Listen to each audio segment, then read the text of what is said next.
queridos irmãos, minhas queridas irmãs, a graça e a paz do nosso Senhor Jesus esteja com vocês. Amém. Eu queria aproveitar o fato de estarmos todos sobre os pés e queria ler convosco o texto da palavra do Senhor. Eu queria ler com vocês o segundo livro das Crônicas. Segundo livro das Crônicas, o capítulo é o de número 20. A leitura se iniciará precisamente no versículo 13.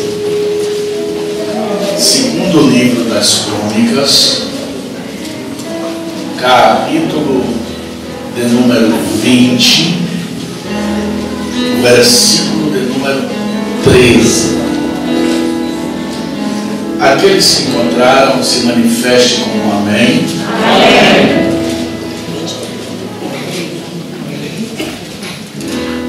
E todo o Judá estava em pé perante o Senhor, como também as suas crianças, e as suas mulheres, e os seus filhos. Então veio o Espírito do Senhor no meio da congregação sobre Jaziel, filho de Zacarias, filho de Benanias, filho de Jeiel, filho de Matanias, levita dos filhos de Asaf. E Jaziel disse: dai ouvidos todo Judá, e vós, moradores de Jerusalém, e tu, ó rei Josafá, assim o Senhor vos diz: não temais, nem vos assusteis por causa desta grande multidão, pois a peleja não é vossa, senão de Deus. 16. Amanhã descereis contra eles, e eis que sobem pela ladeira de Ziz, e os achareis no fim do vale, diante do deserto de Zeruel. Nesta peleja não tereis de pelejar. Parai, estai em pé, e vede a salvação do Senhor para convosco, ó Judá e Jerusalém. Não temais, nem vos assusteis. Amanhã saí-lhes ao encontro, porque o Senhor será convosco. 18. Então Josafá se prostrou com o rosto em terra, e todo o Judá e os moradores de Jerusalém se lançaram perante o Senhor e o adoraram, se prostraram perante o Senhor, adorando o Senhor. Adorando o Senhor. Vamos ler para a gente encerrar, por gentileza, versículo 20. E pela manhã cedo se levantaram e saíram ao deserto de Tecoa. E saindo eles, pôs-se em pé Josafá e disse: ouve-me, ó Judá, e vós, moradores de Jerusalém, crede no Senhor vosso Deus, e estareis seguros. Crede nos seus profetas, e prosperareis. Amém? Muito obrigado pela gentileza. Pode tomar o seu assento. Glória a Deus. Eu queria tornar pública a minha alegria de poder estar convosco nesta noite, nesta vigília de oração, celebrando ao nome bendito do Senhor Jesus.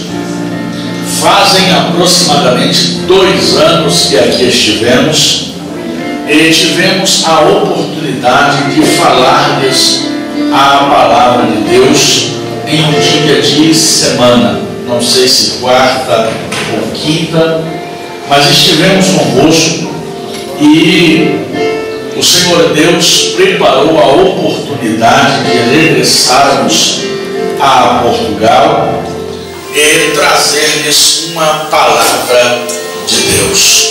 Para mim é uma alegria muito grande e eu queria agradecer ao pastor, sua família, sua esposa, agradecer a esta igreja, ao ministério. Que Deus continue abençoando vocês de forma especial. Ao conjunto de louvor que com tanta vida nos ministrou esses louvores. Com certeza a nossa alma está jubilando, cheia da presença de Deus. É muito bom louvar ao Senhor convosco. Amados, antes de falar-lhes a palavra, permitam-me, por favor, apresentar para vocês alguns dos nossos materiais. Eu serei breve, até porque eu estou com muita vontade de pregar para ver Deus operar aqui essa noite. Eu tenho comigo alguns temas em DVDs. Parece-me que eu contei 13 temas diferentes ali na mesa. São DVDs abençoados, ministrados em diversos países e em diversos lugares do nosso Brasil. E são mensagens poderosíssimas. Eu selecionei somente alguns aqui para lhes indicar. Esse aqui, por exemplo, Jesus está contigo. É uma garantia que o próprio Cristo nos deu antes de ser assunto aos céus. Ele disse: estarei convosco todos os dias até a consumação dos séculos.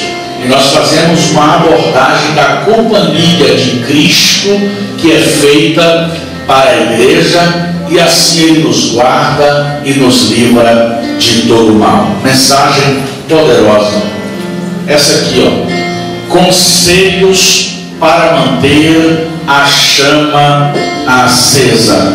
29 pessoas são batizadas no Espírito Santo, diversas pessoas são arrebatadas da igreja. É um mover extraordinário. Nós falamos sobre a necessidade de manter o avivamento aceso, a chama pentecostal no nosso coração.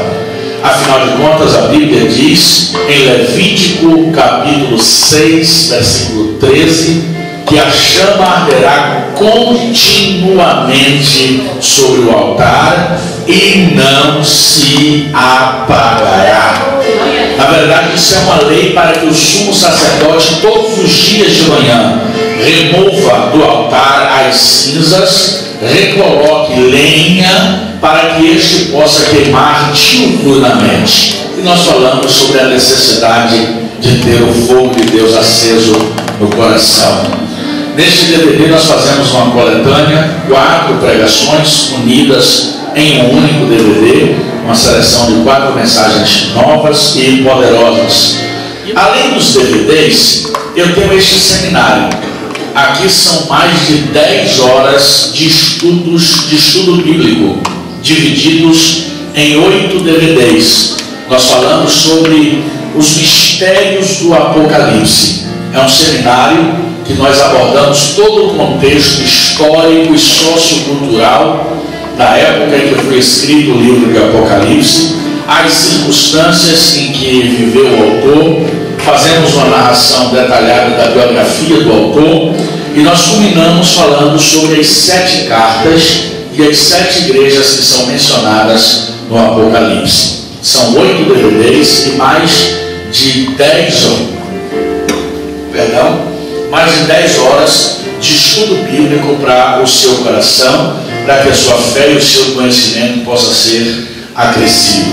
Em cada DVD tem a participação de um cantor, dos mais destacados lá da nossa terra, da Bahia, e com certeza esse seminário será uma bênção para a sua vida. Eu lamento não poder dividir, porque na verdade foram 8 cultos, 8 semanas seguidas de ministração, e nós utilizamos argumentos, repetimos alguns argumentos e fazemos uso de argumentos que foram falados no início do seminário. Então é um quebra-cabeça que vai se encaixando, as informações vão se completando, e adquirir somente um volume com certeza ficaria prejudicada a absorção. Então é interessante os amados, se quiserem, puderem adquirir todo o conteúdo das revelações do Apocalipse. E por fim, o livro que nós lançamos, que por sinal foi ele que motivou a nossa vinda à Europa. Nós passamos pela Espanha, estamos aqui em Portugal, terça-feira iremos para a Suíça, posteriormente Inglaterra e novamente Espanha para estar ministrando o seminário do Apocalipse e então regressar ao Brasil. E quem motivou a nossa vinda foi exatamente esse livro, A Dor das Decepções. É um livro muito bom mesmo. Pelo menos as pessoas que têm lido têm falado bem, e as pessoas que prefaciaram e que falaram, que leram, estão extremamente admirados com os conteúdos que são enfatizados aqui desse livro.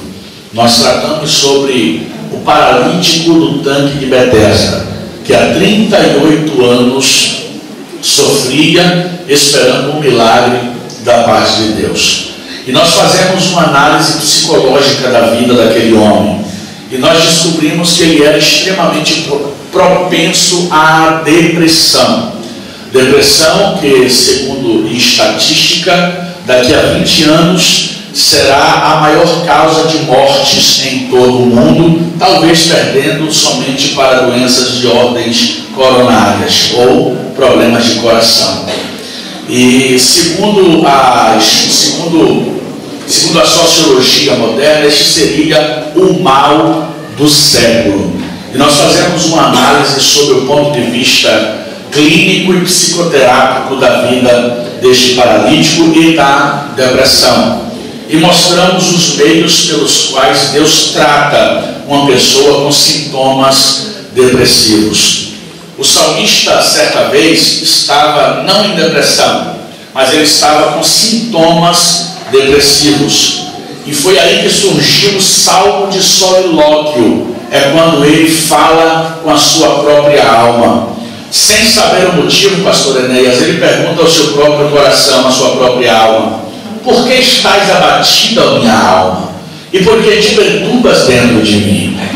Ele faz uma indagação sobre o motivo do seu abatimento, da sua tristeza, que na verdade nem mesmo ele sabia. Isso aqui é uma característica de sintomas depressivos. Agora é interessante que ele mesmo profetiza para a sua própria alma e diz: espera em Deus, pois ainda o louvarei pela salvação da sua presença.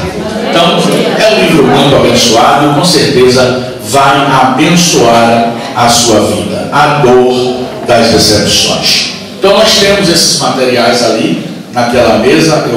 Eu vou intitular aquela mesa de A Mesa da Misericórdia, e você vai passar ali quando terminar a reunião na Mesa da Misericórdia para poder adquirir esses materiais. Mas pastor, eu estou sem dinheiro. Não tem problema, passe lá pelo menos para ver e pegar na minha mão.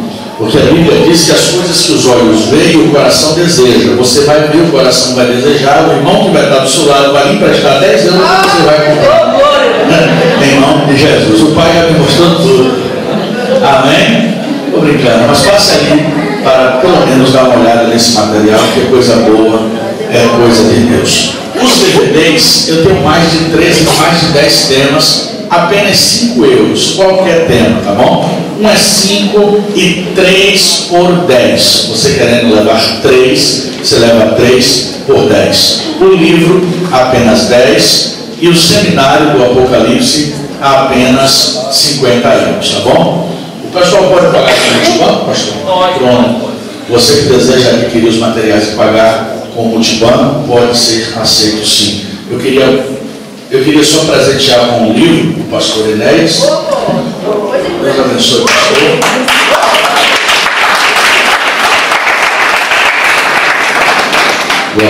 Glória a Deus. Eu queria que você olhasse para pelo menos 3 pessoas, à esquerda, à direita, na frente e atrás. Pelo menos para 3 pessoas dissessem assim: irmão. Não, teve gente que fica olhando para mim. Olha para essa pessoa simpática que está ao seu lado e diz assim: irmão, compre o material do pastor.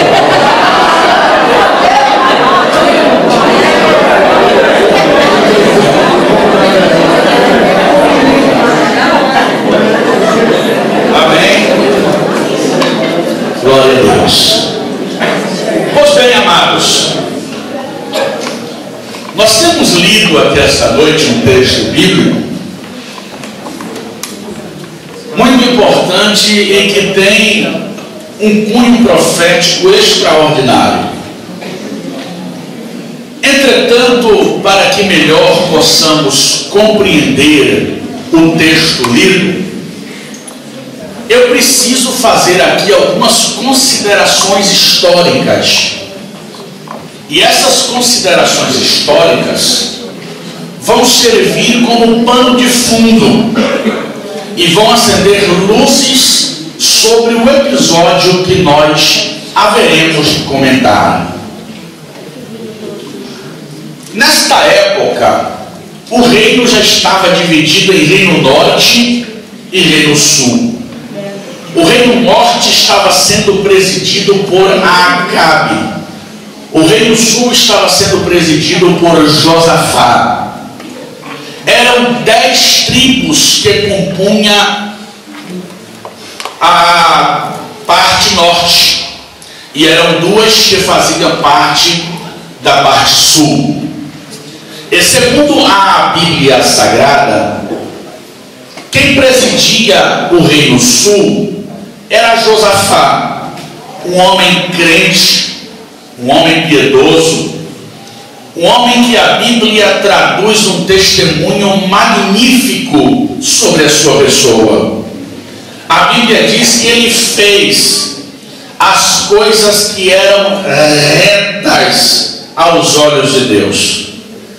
A Bíblia ainda acrescenta que ele andou conforme os caminhos do seu pai Asa, que a Bíblia diz que foi bom rei diante dos olhos de Deus.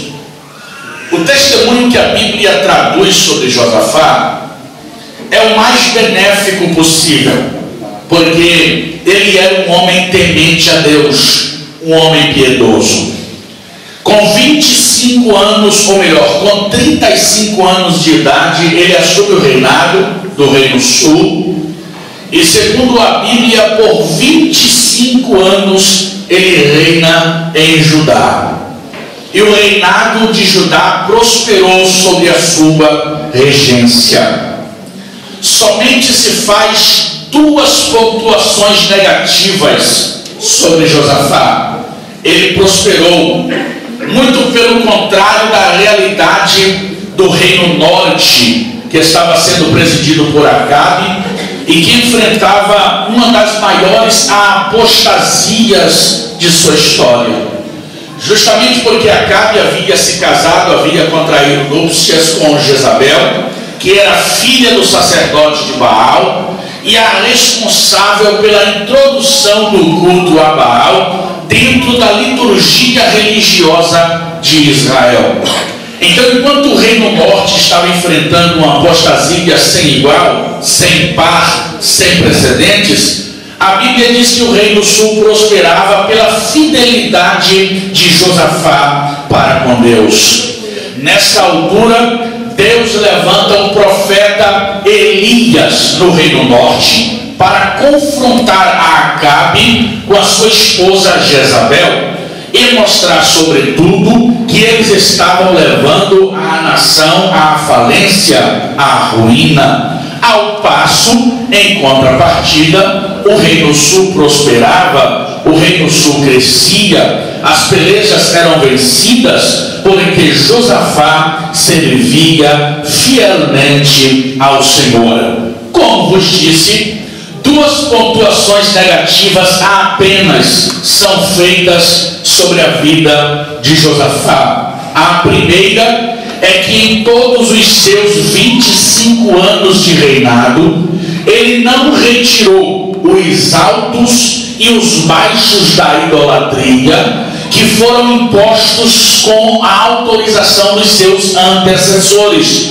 Ele se estabeleceu, reinou e não mexeu em quem estava quieto, ou seja, ele teve uma postura de neutralidade diante dos altos idólatras que foram estabelecidos pelos seus antecessores. A atitude que é muito criticada pelos especialistas em Antigo Testamento, justamente porque eles achavam que por ser rei e por reinar e por ser a palavra de mais autoridade da nação, deveria ele interferir na adoração que era feita nos altos e baixos. E como ele teve a sua postura de neutralidade, não se envolveu, assumiu, enfrentou 25 anos de ministério, encerrou seu ministério e não se envolveu, por causa disso, fazem-se pontuações negativas sobre a vida do rei Josafá. A segunda pontuação negativa que se faz sobre este homem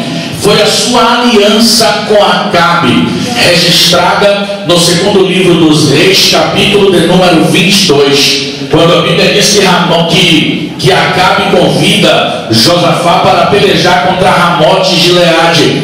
E a Bíblia diz que Josafá faz aliança com Acabe e se compromete em com ele pelejar a fim de vencer a luta contra Ramote de Gileade. E aos olhos dos especialistas em Antigo Testamento, essa aliança maculou a biografia de Josafá, justamente porque ele, sendo um rei santo, piedoso, crente e temente a Deus, faz aliança com o rei depravado, pecador, desviado, o marido de Jezabel, Acabe, como já vos disse. E algumas pessoas veem Josafá com maus olhos exatamente por causa dessa aliança. Entretanto, eu não veria ele com maus olhos por causa dessa aliança, até porque a sua postura dentro da aliança me faz ver quem ele é. Por exemplo, a Bíblia diz que antes de sair para a peleja, antes de guerrear, antes de pelejar, a Bíblia diz que Josafá indaga a Acabe sobre a existência de profetas,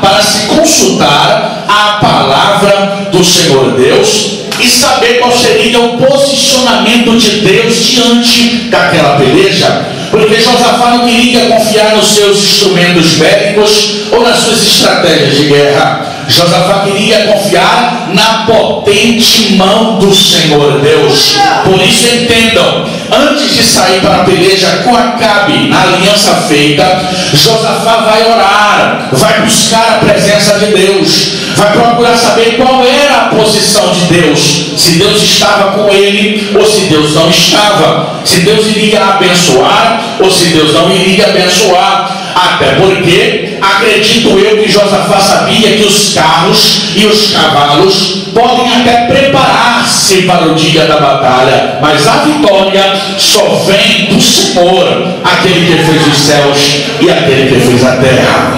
Por isso então Josafá ora e Josafá busca a Deus pedindo orientação. E isto só faz quem é temente, isto só faz quem confia em Deus, isto só faz quem não confia na sua própria inteligência ou no poder da sua intelectualidade. Isso só faz quem acredita nas mãos de Deus, quem confia em Deus, quem entregou seus passos a Deus. Existe um texto da Bíblia Sagrada que é mal interpretado em diversas ocasiões. A Bíblia diz: maldito é o homem que confia no homem. A problemática é que nós somos preguiçosos. Nós lemos o texto e esquecemos do contexto.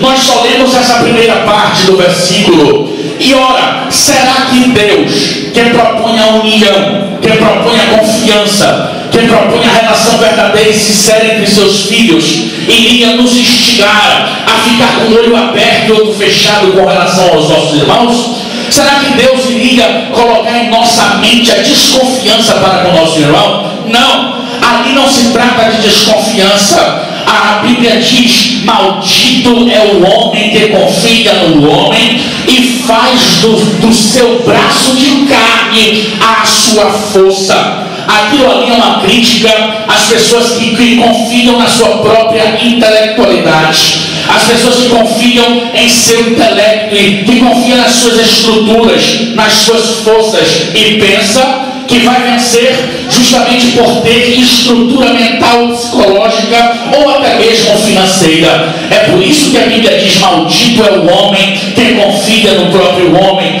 É aquele que confia no seu ego, é aquele que confia na sua força, é aquele que confia na sua intelectualidade. E essa característica não há na vida de Josafá, porque ele não confiava em suas estratégias de guerra, ele confiava no Senhor, o seu Deus, aquele que poderia lhe dar a vitória. Amém, amados? Está dando para entender? Pois bem, entenda, é esse Josafá, esse que acabei de falar para vocês, que é crente, que é temente, que é santo e que é fiel ao Senhor. Ele, no capítulo 20 do segundo livro das Crônicas, está para enfrentar a maior crise de toda a sua história.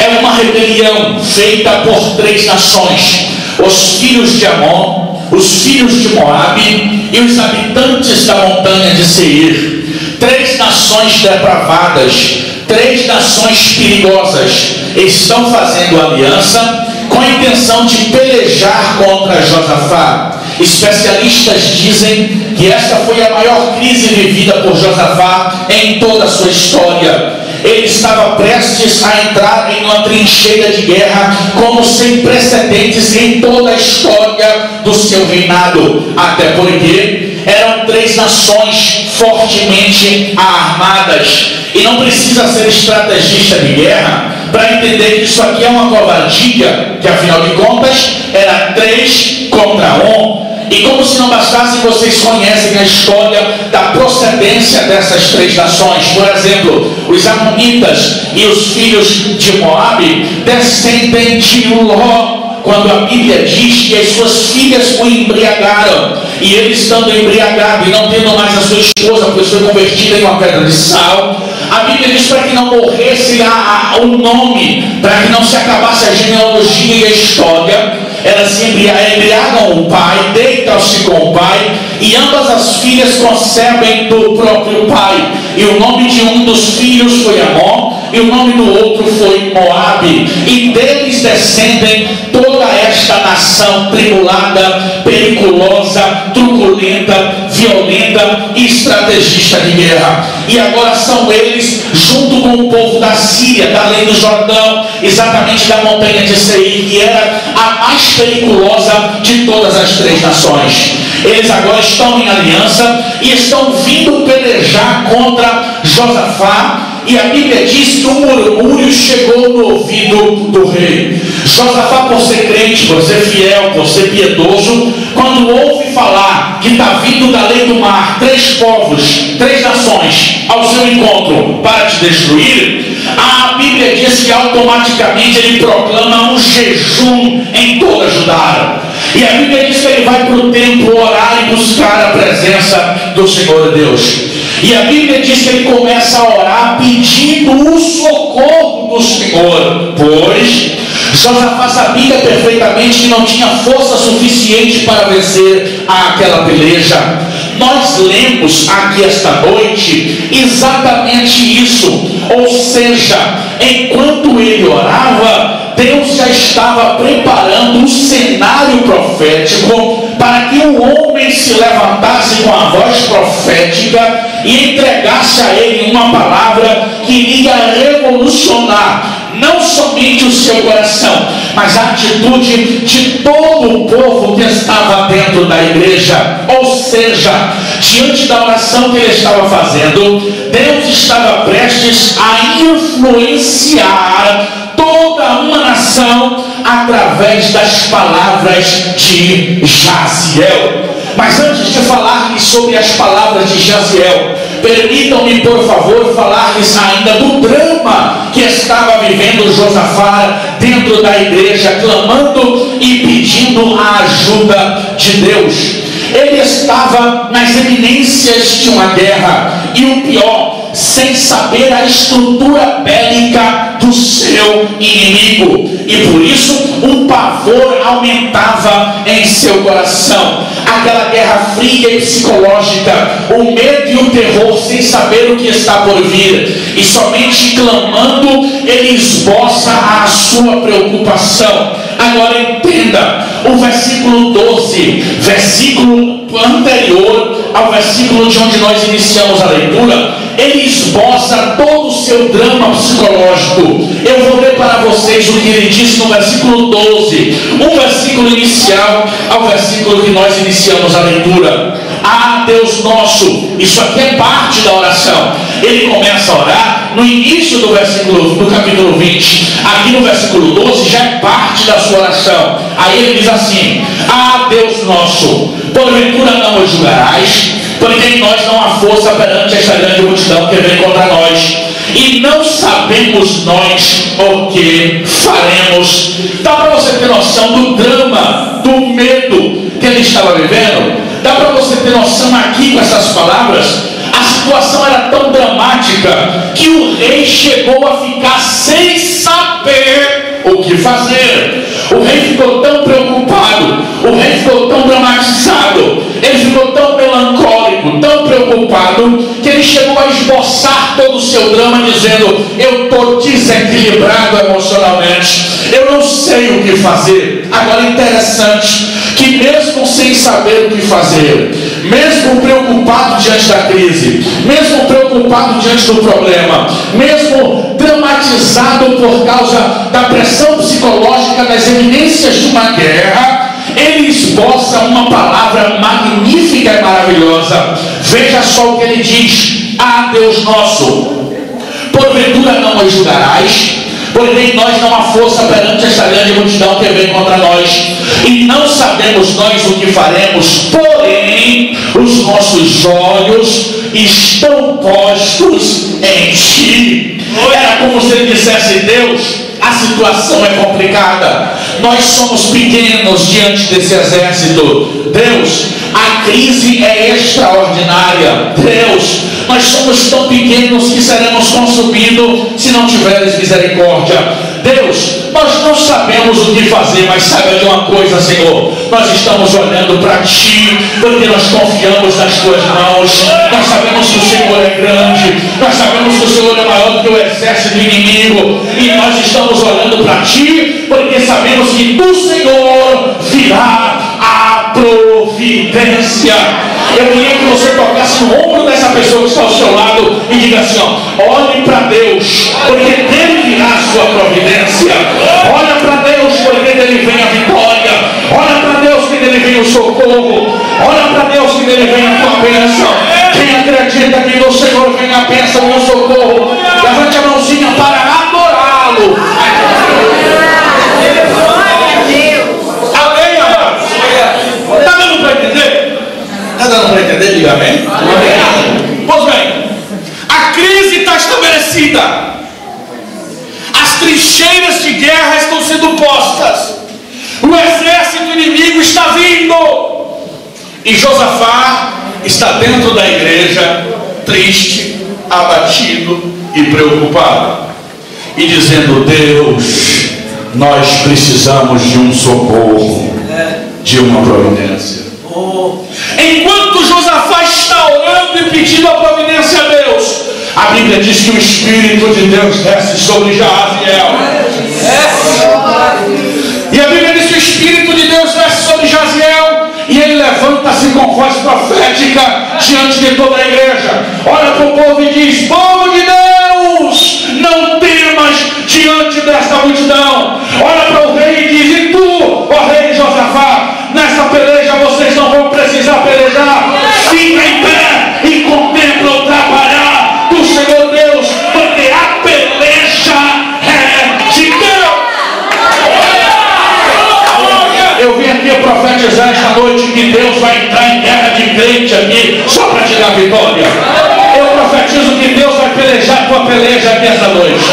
Eu profetizo que Deus vai guerrear a tua guerra. Está chegando o tempo de vencer. Você não nasceu para perder. Você não faz parte da equipe dos perdedores. Você é filho de Deus. Você tem direito a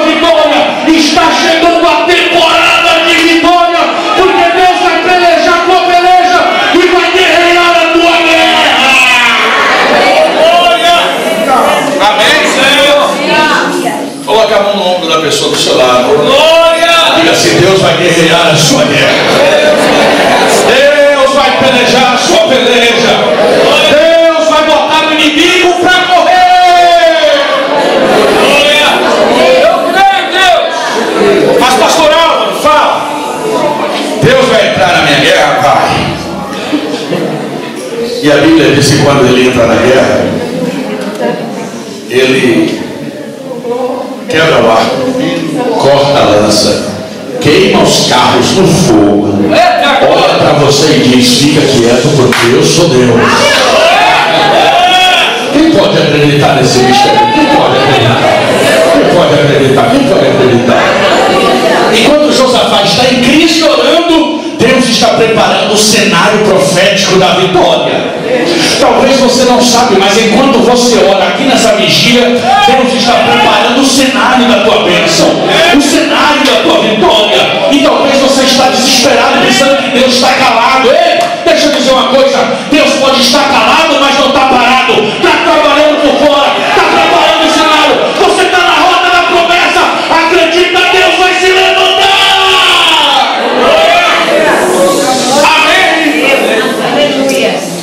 Eu queria mostrar para vocês aqui esta noite Josafá antes e depois da promessa. Olha aí. Eu queria mostrar a postura de Josafá antes e depois de uma promessa de Deus. Maravilha! Porque antes da promessa, pastor Enéas, Josafá estava assim: Deus, eu sou pequeno. Deus, eu não tenho força. Deus, eu vou morrer. É verdade. Antes da promessa, ele se lamentava, ele se entristecia, ele dizia a Deus que não tinha forças. Aí a Bíblia diz que Deus desce sobre Jaziel. Jaziel entrega uma palavra profética extraordinária para ele, para o povo. Aí depois da palavra profética, olha só qual é a postura de Josafá. Versículo 18. Então Josafá se prostrou com o rosto em terra, e todo o Judá e os moradores de Jerusalém se lançaram perante o Senhor e o adoraram. No original, eles se adoraram. Aqui, sabe o que significa? Celebrar vitória. Celebrar vitória. Antes da promessa, ele estava triste. Depois da promessa, mesmo sem a promessa ter se cumprido, ele já estava celebrando a vitória. Olha que coisa tremenda. Eu profetizo: você vai celebrar vitória. Antes de Deus cumprir a promessa, Deus vai estar te dando convicções em seu coração que você não vai perder. Se Satanás vem contra a tua família por um caminho, por 7 ele correrá, porque a sua família faz parte do projeto de Deus. Você está na roda da promessa. A vitória é tua.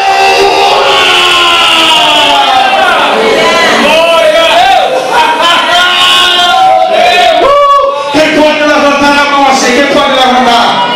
Essa mão que você levantou, desça no ombro da pessoa que está do seu lado. Desça no ombro da pessoa do seu lado e profetiza assim: a sua vida vai mudar depois da promessa.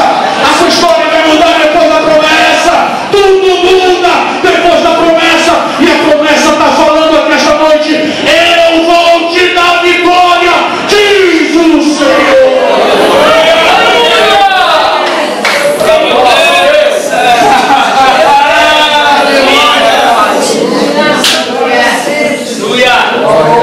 Cadê o filho de Deus que estava tocando esse negócio aí? Aleluia! Me ajuda aqui, me ajuda aqui. Meu Deus, Vai lá, me ajuda aqui, por favor. glória! Ei! Escuta só. Tudo muda. Tudo muda. Depois de uma promessa da parte de Deus. As nossas convicções mudam. As nossas perspectivas mudam. Os nossos sonhos mudam. O que precisamos e o que dependemos vem de Deus. Mas tudo se modifica diante de uma promessa. Quando Deus fala, meus irmãos, aleluia. Aleluia. Antes de Deus falar,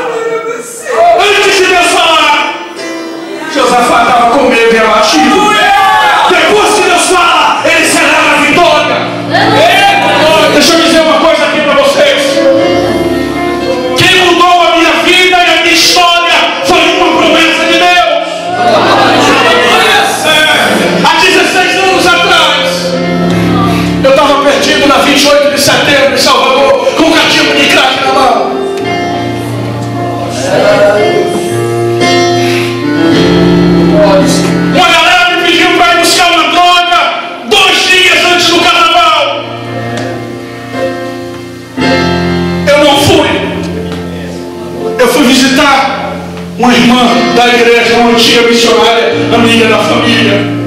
E ela disse para mim: Alvinho, não vai para o carnaval esse ano, não, fica na minha casa, vamos num culto. E eu disse para ela: tudo bem, eu vou. Um culto dia de segunda-feira, na sede de Itapuã. A pregadora era a missionária Maria Aguiar.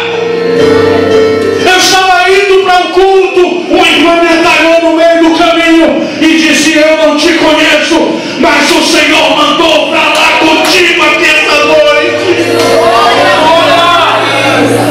O Senhor manda te dizer que Ele te ama, que Ele te contempla, que Ele te vê. Nessa altura já estava eu e ela chorando. E ela dizia: Deus está abrindo uma porta para você fazer um seminário. Você não vai voltar a usar drogas. Você vai ministrar a minha palavra, diz o Senhor. Vai fazer um seminário e vai rodar o mundo fazendo a minha obra. Aquele incôgnito de mim, eu só sabia chorar. No outro dia, liguei para o meu pai e disse: meu pai, Deus falou comigo e mudou a minha história.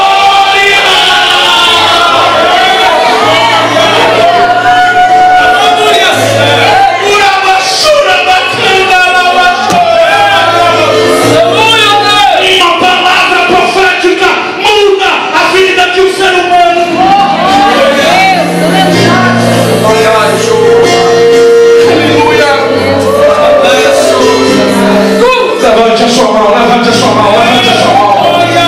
Derrava-se até Cobai. Lembra-te da promessa que Deus te fez, mulher. Lembra-te da promessa que Deus te fez, homem. Assim diz o Senhor: a promessa está de pé. Você vai celebrar por essa promessa. Você vai cantar por essa promessa. Você vai celebrar por essa promessa. A vitória é tua. Você é o vencedor. Deus está escrevendo uma nova história para você.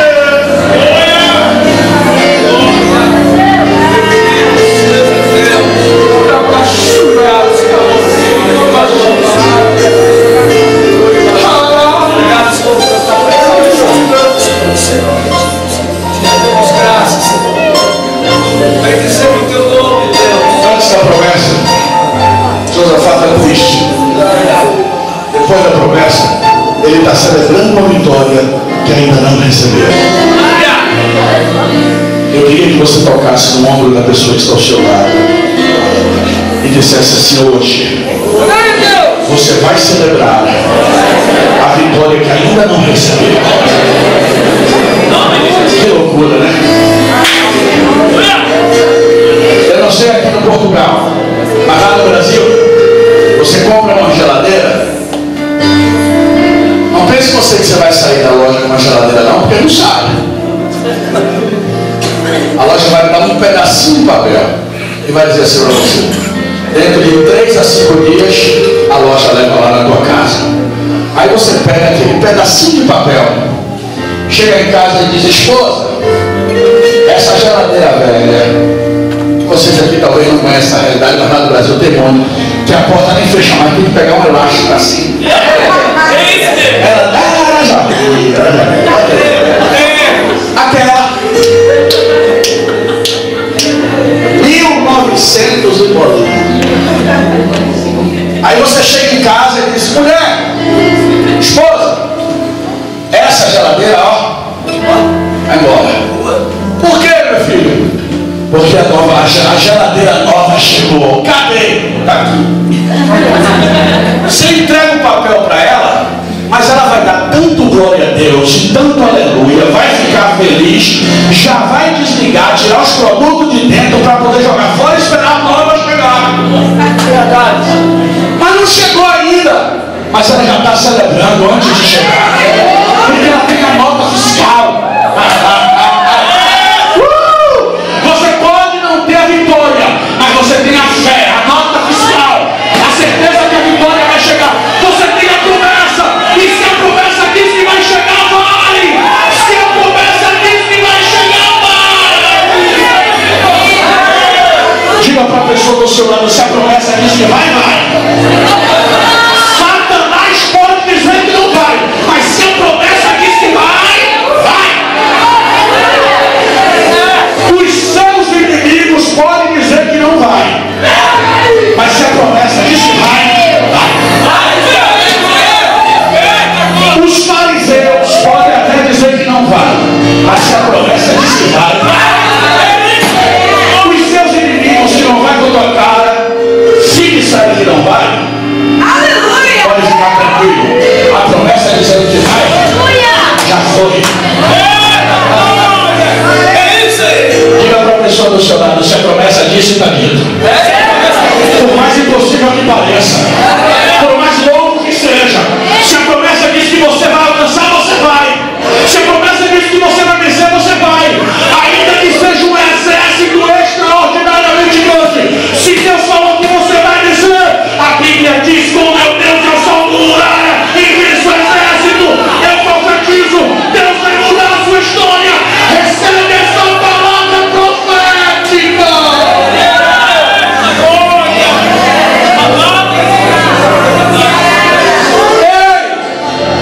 Deixa eu dizer uma coisa: ninguém pode validar uma promessa de Deus. Eu li um texto da Bíblia que eu fiquei, me deu vontade de voar. Coisa louca, irmãos. Promessa de Deus é coisa louca. Eu li um texto da Bíblia que Deus chama, escuta só, Deus chama as coisas que não são como se já fossem.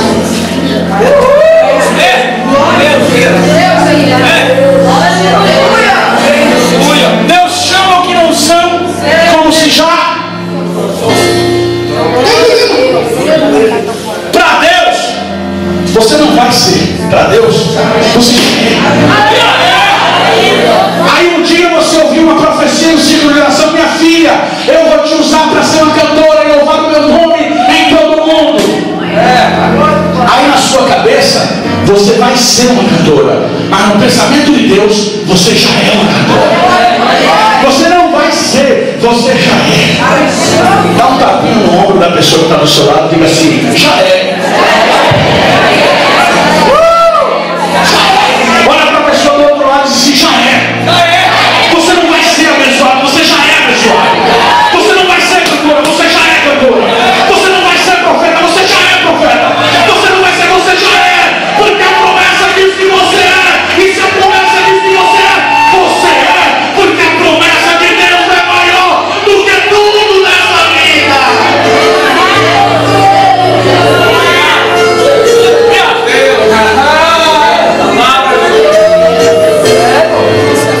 Deixa eu dizer uma coisa para vocês, para a gente começar a encerrar, porque o meu horário já está encerrando e a minha mente está trabalhando aqui, que se deixar eu acho que eu prego mais ou menos 2 horas.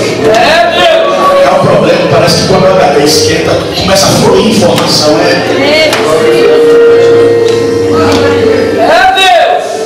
Deixa eu dizer para vocês uma coisa gostosa de se ouvir. Você não é o que Satanás diz que você é.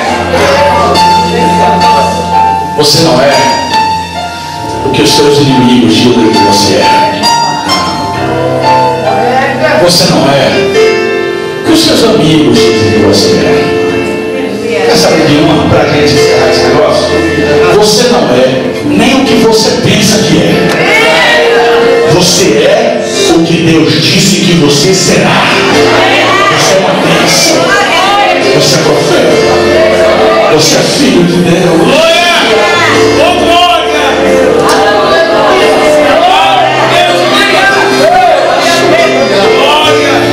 Eu queria que você deixasse aquela promessa que Deus te fez há 1 ano, há 2 anos, há 3 anos, há 4, há 5, há 10. Eu queria que você deixasse essa promessa te influenciar esta noite. Eu queria que você fosse motivado por essa promessa, assim como Josafá. Josafá ficou tão impactado com a promessa, só para você ter uma ideia, escuta só. Josafá ficou tão impactado com a promessa, ele reúne o povo e começa a pregar para a sua igreja.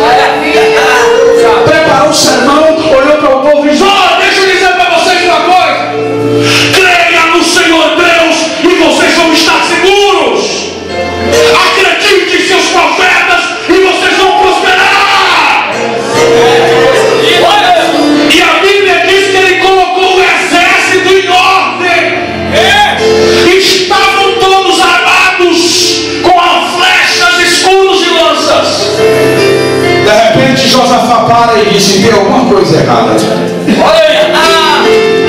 Quem deve ir na frente não é quem tem a lança, não é quem tem a espada, não é quem tem a metralhadora, porque a nossa luta não é contra a carne ou sangue. Nós não vamos precisar colocar o exército na frente, porque nós não vamos pelejar contra ninguém. O Senhor disse que a gente vai parar, vai ficar em pé e vai ter o livramento. Então vamos confiar. Aí a Bíblia diz: olha que coisa louca Josafá fez. Só quem é apaixonado por promessa faz isso. A Bíblia diz que Josafá chamou os cantores, os tocadores, os levitas, os salmodiadores, os cantores.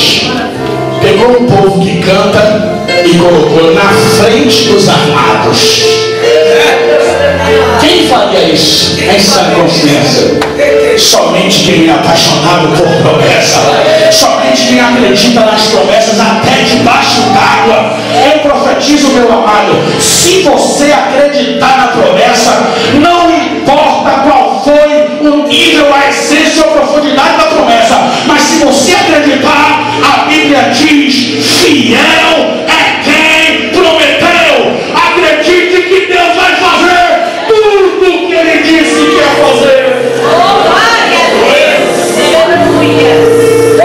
A Bíblia diz que Ele colocou o exército de levitas na frente dos armados. E a Bíblia diz que o povo começou a marchar e a adorar a Deus, indo para a ladeira de Ziz encontrar o inimigo. Quem acredita em promessa vai se encontrar com o inimigo cantando.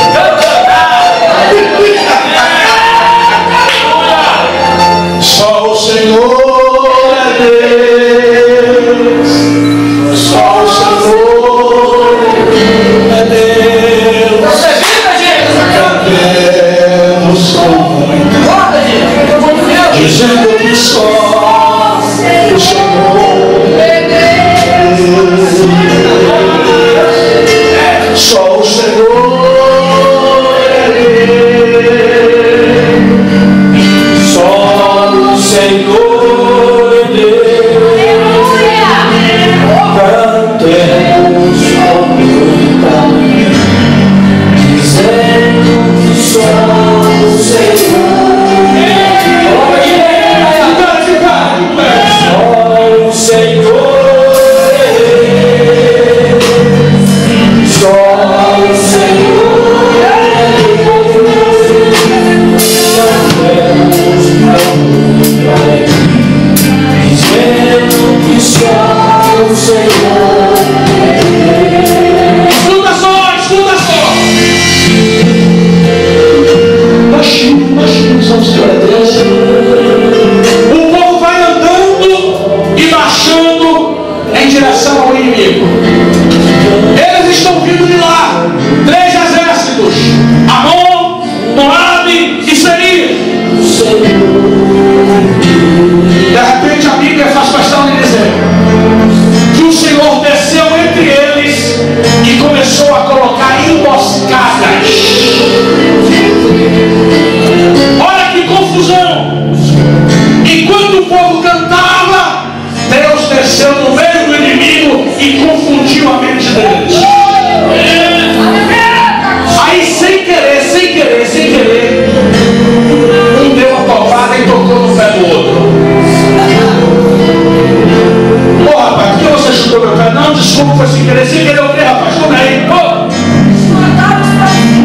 O amigo de lá não gostou, foi revidar. Pô, rapaz, por que você bateu no meu amigo? Bati porque ele chutou meu pé. Não bateu no meu amigo, não. Pô. Aí veio o outro da outra tribo tentar separar. Por que vocês dois estão brigando? Não se meta não, não é da sua conta. Pô. O bicho começou a pegar entre eles, irmãos. Eles começaram a brigar entre si. E enquanto eles brigam entre si, Israel vai marchando e dizendo: só o Senhor é Deus. Só o Senhor é Deus.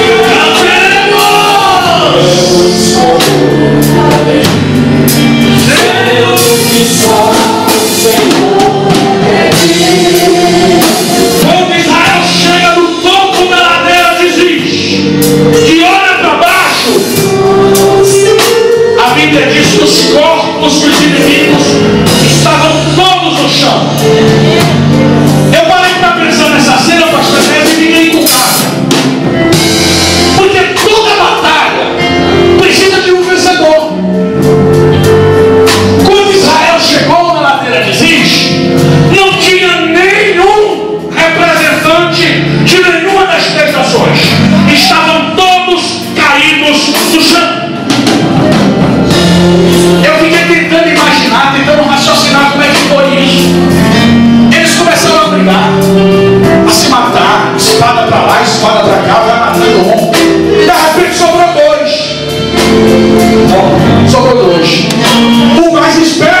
recompensa pelas palavras que saem da sua boca.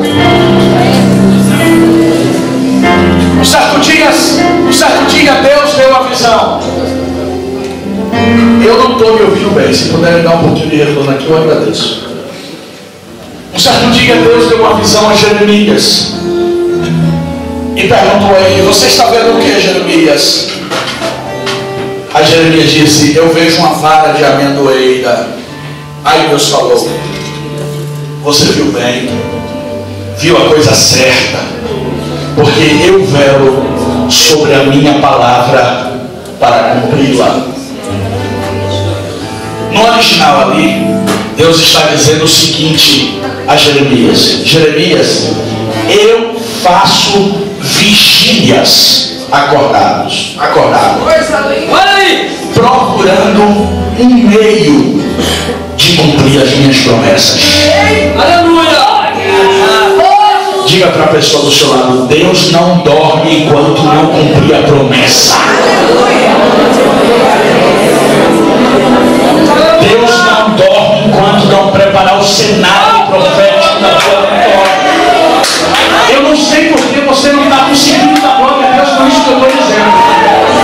Eu quero despertar o teu coração. Deus está falando contigo. É tempo de celebrar a vitória da promessa. É tempo de alegria.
fazer aqui essa noite. Já está fazendo, é muito forte. Tem pessoas aqui que jamais serão as mesmas. Deus vai começar a levantar profetas aqui, pastor Deus. Deus vai começar a levantar pregadores aqui, cantoras aqui. A palavra profética já está sendo germinada em teu coração. E é você que Deus está dizendo assim: eu vou te levantar, eu vou te usar, eu vou cumprir, eu vou fazer, eu vou operar. Deus está mudando vidas. Deus está mudando histórias. Deus está influando pessoas aqui essa noite. Se vocês estão aqui é porque vocês acreditam no que eu preguei. E se vocês acreditam no que eu preguei, vocês vão ver o que Deus vai fazer para honrar a fé de vocês. Vocês vão ver. É muito forte, é muito forte. É muito forte. Eu vou fazer uma oração aqui, pessoas vão ser tomadas. Pessoas vão ser anestesiadas.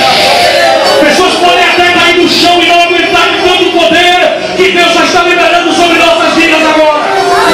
É muito forte o que Deus vai fazer aqui agora.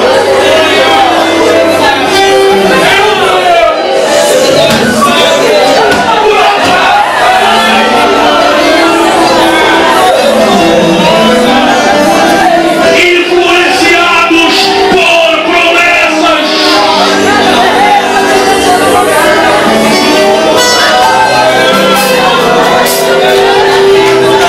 Alguém vai olhar assim para você e vai dizer: ele?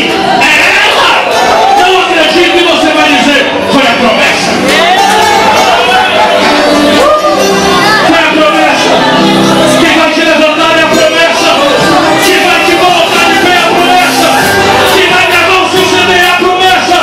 Quem vai gravar o seu DVD de pregação é a promessa. Quem vai te dar na igreja para você pastorear é a promessa. É a promessa. É a promessa. É a promessa.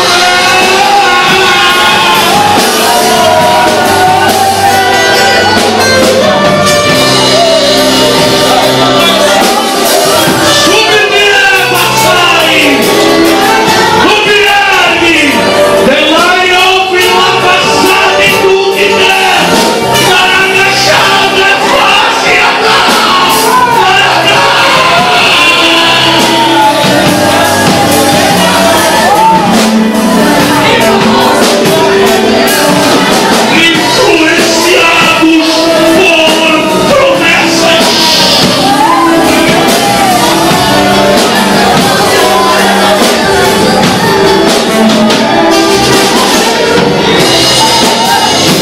Senhor, meu Deus e meu Pai, neste momento eu oro, meu Senhor, com toda a sinceridade da minha alma, eu oro agora, Deus.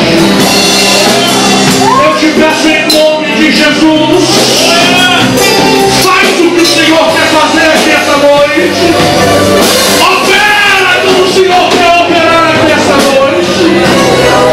Ó Deus, eu te peço em nome de Jesus, aonde existe um coração crente, aonde existe um coração fiel, aonde existe um coração temente, aonde existe uma alma que tem promessa, eu te peço, visite agora.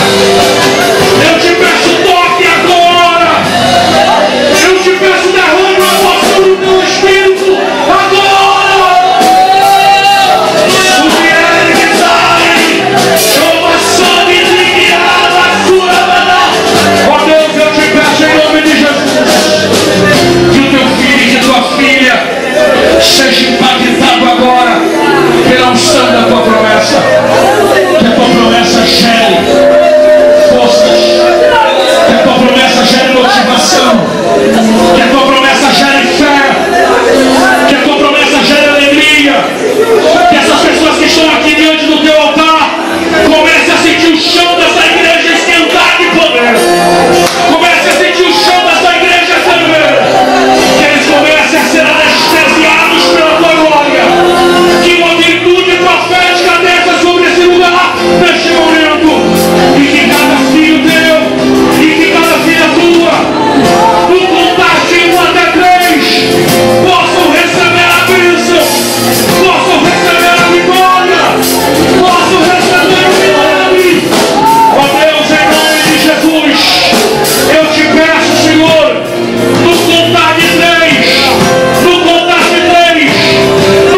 Abraça a pessoa do seu lado e diga assim para ela: é tempo de celebrar as promessas.